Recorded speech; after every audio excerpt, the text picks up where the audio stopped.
this week we'll do ARC individual. The last Farm Bill, this didn't get a lot of attention, partially because when you signed up, you had to pick for 5 years. And it was just kind of too much for any one choice. This time, though, because you're only choosing for 2 years and a few other things that we'll get into later, it might get to be a more popular option. So it works very similar to the ARC County program, but what they do is basically work it backwards to an individual whole farm level. So they find the annual guarantee through weighting the revenue on the whole FSN. It's going to pay on 65% of base instead of 85% of the base. So ARC County PLC pay on 85%. This one only pays on 65%. It can work really well for any farm number that has a yield that changes a lot from year to year. If it's highly variable. It can also work if yields are consistent, but if they're a lot higher than the county average. The other part where it gets a lot more attention is that if you have a guy that has a larger percentage of crops that fall under the fruit and vegetable rule, so potatoes, dry beans, cranberries, any of the canning crops, so sweet corn, canning peas, this gives them a little bit more flexibility to keep the entire share of their payment without losing some under that fruit and vegetable rule.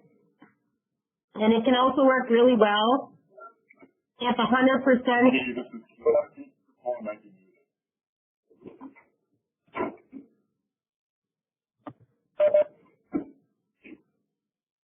Can you hear me now? Okay. So for ARC individual, it's going to work a lot like county ARC, but they're going to work back to the whole farm level on an individual basis. But the function is the same. So they're going to find an annual guarantee by weighting the revenue. They're going to take all the crops on that farm number and put them together. And they're going to go back 5 years to do that. But the difference is this one is going to pay on 65% of the base instead of 85%. So ARC County and PLC pay on 85% of the base acres. ARC individual only pays on 65%. It didn't get a lot of attention last time because when we signed up, it was a 5-year choice. Honestly, this one's a little bit more complicated, and I think that was part of the issue too. It wasn't understood real well. But there are certain situations that it can work for, and that's one is if yields are highly variable from year to year. This one will trigger payments probably more often than ARC County will. It can work well if a guy has consistent yields, but if they're a lot higher than the county average, just because there's a bigger chance they'll fall short in any particular year.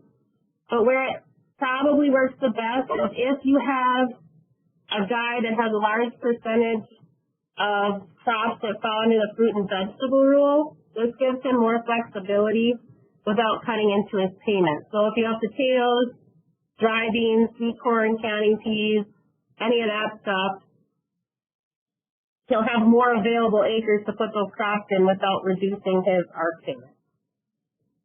It can also work really well, and why it's probably going to get more attention this time, if 100% of a farm number's acres were put into PP.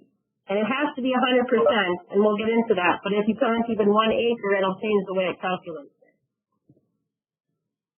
The drawbacks are, obviously, it only pays on 65% of base acres, so you're not getting paid on as many acres. It is more work to get set up. There's more record keeping involved. You have to put all the base acres of covered commodities in the program. So you can't just put soybeans in on a farm number. If you put a farm number in this, it has to be all the crops on that farm number. The other part that can get to be a little tricky is all the entities on the farm number have to choose this, which, can depend on who's on that farm number, but that can get to be because they're going to see everybody else's yield. and your guarantees are all going to go together. So for this example, I just took farm number and gave it 4 zeros, but this this farm had wheat, barley, and soybean base, 500 acres of wheat base, 200 acres of barley base, 150 of soybeans, and a total cropland of 1,000 acres. In 2019, they're going to plant 400 acres of wheat, 250 acres of corn, and there'll be 350 acres of alfalfa that's just sitting there. So now they're going to take each crop that's planted, and they're going to go back 5 years. So they're going to take the wheat for that farm number, the market year average price, or the reference price, you get the higher of the two, times the FSA yield, and they get a revenue per acre. This part's a little bit different because Arc County, they do an Olympic average of the price, and then they do an Olympic average of the yield, and multiply them together. This time, you're going to take each year and multiply it across first. You find the revenue, and then they take the Olympic average. So this table just lays out 2013, you take the 687 times 41, and you get 281.67.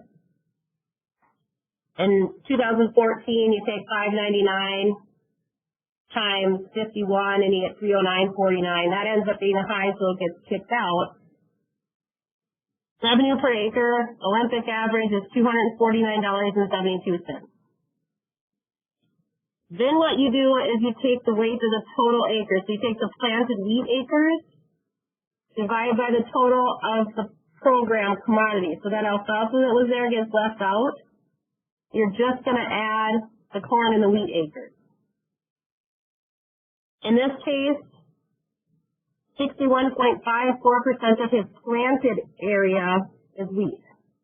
So you're going to multiply 249.72 times 61.54%, and then you're going to weight the wheat down to 153.68.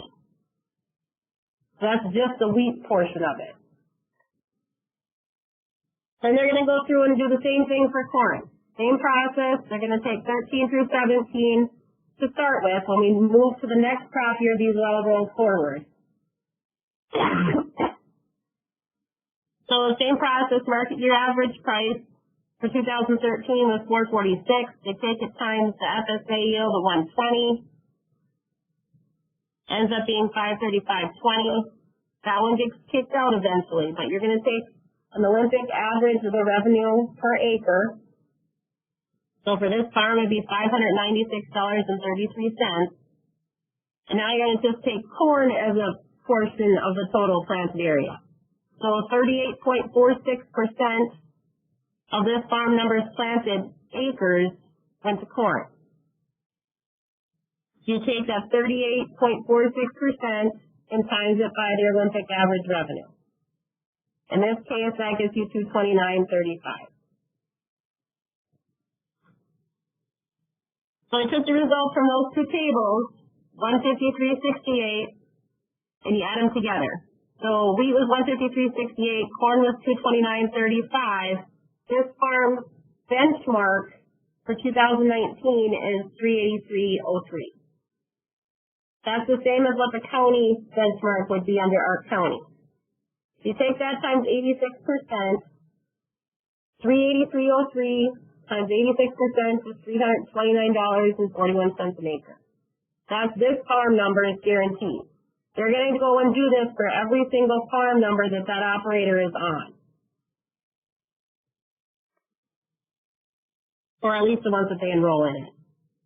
So harvest comes, the market year average for price will just say is 520.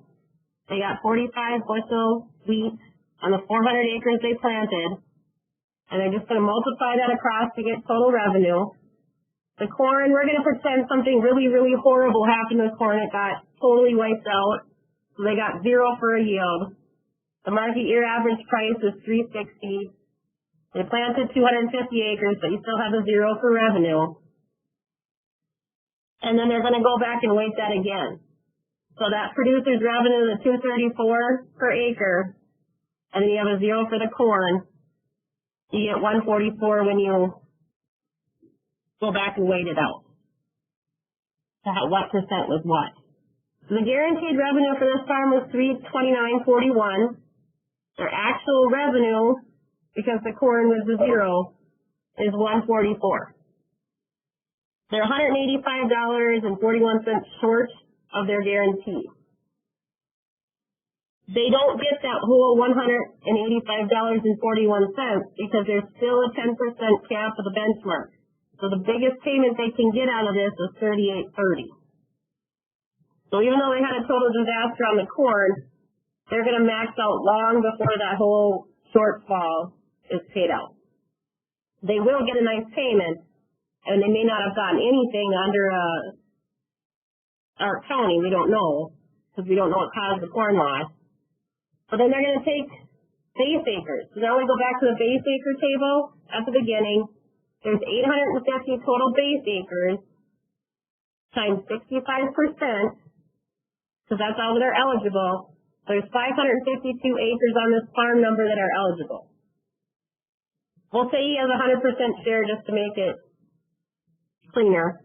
They're going to pay that $38.30 per acre shortfall on the 552 acres.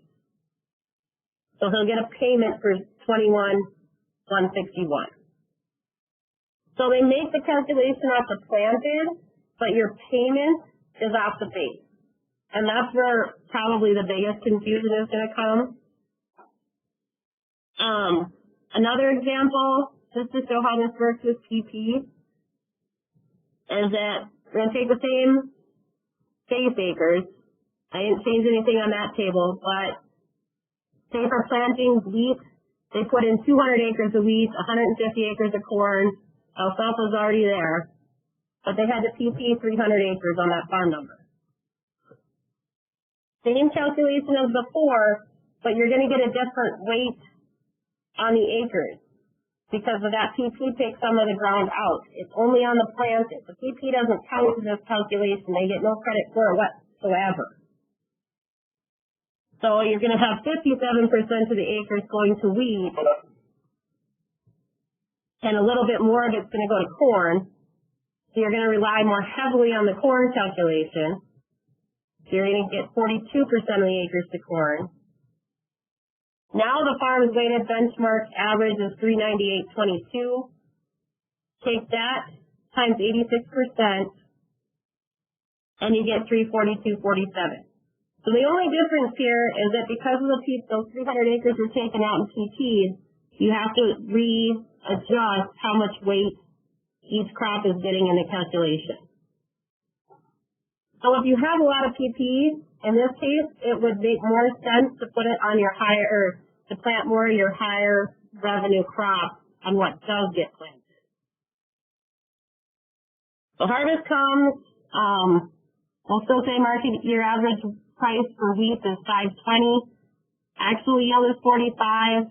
They planted 200 acres. So the producer's revenue, once you go and multiply it out, is $234 an acre. Corn, they're going to combine, is actually going to have a yield this time 150. Bushels, the market year average price is $360. They planted 150 acres. So their per acre revenue is $540. And you go through and weight those out. So once you take the percentage of each crop, the weighted average per acre is $365.14. Their guarantee was $342.47. That was 86% of the benchmark. Minus their actual weighted average revenue, they don't get a payment under this. Even though they have 300 acres of PP, because those 300 acres are totally excluded. It's only on the planted acres. So even if you plant 1 acre in a 1,000-acre farm number, they're just going to look at the 1 acre that got planted. The other 999 won't figure into this at all. And that's why I said it only is good work if the whole farm number got PP. Because if a farm number has 100% TP on it, they will automatically pay out the max payments on that farm number. So they'll go back and take 10% of the benchmark, and that's what you'll get. So in a case where it works really, really well. And then it's going to start acting like a lot like insurance, because they're going to go look at the 578s and see what the producer reported as being prevented. You're going to want to take your highest revenue crop, probably corn, and say that was what was prevented from being planted. Because then they'll take 100% of the highest as far as weighting the acres out. Revenue will be zero because you didn't plant anything in this case, and so you'll get that total max payment. Just kind of some more of the details. They're going to go on a 5-year Olympic average. It's going to roll forward every year. So for 19, we're going to start with 2013 through 2017. When we get to 2020, those will roll forward a year. If a producer needs to plug a yield in their database at FSA, they're going to get 80% of the T. When you do it for PLC, you get 75%. So you do get a little bit better plug under this program than you would under PLC. I am working on a calculator for this. I have a few things that we're kind of out on it yet. That should be done probably by today or tomorrow, and then we'll get that posted on the source. And then this will get posted on the source. I know it's really not the cleanest calculation, so does anybody have questions on how they're going to put these numbers? Any questions here? Yep. My recommendation is last time, and it probably will be different this time. The farms that came out of CLP that didn't have a chance to reallocate base, so they may have come in with corn and barley, for example. And some of them can't reallocate base again with those same farms that have oats and barley base. So that might be just a target group if you want, from 5 years ago. Those are the type of farms that we have much potential payments from the program. Yeah, because they'll still pay, at least for ARC individual, they'll look at what was planted to the 5-year guarantee. They'll still pay out on whatever number of base acres are there, but they won't assign it to a particular crop. So you're right, that would work out a lot better for those ones with, your old base, basically. You can't, we cannot allocate base this time either. You can update yields, but not base.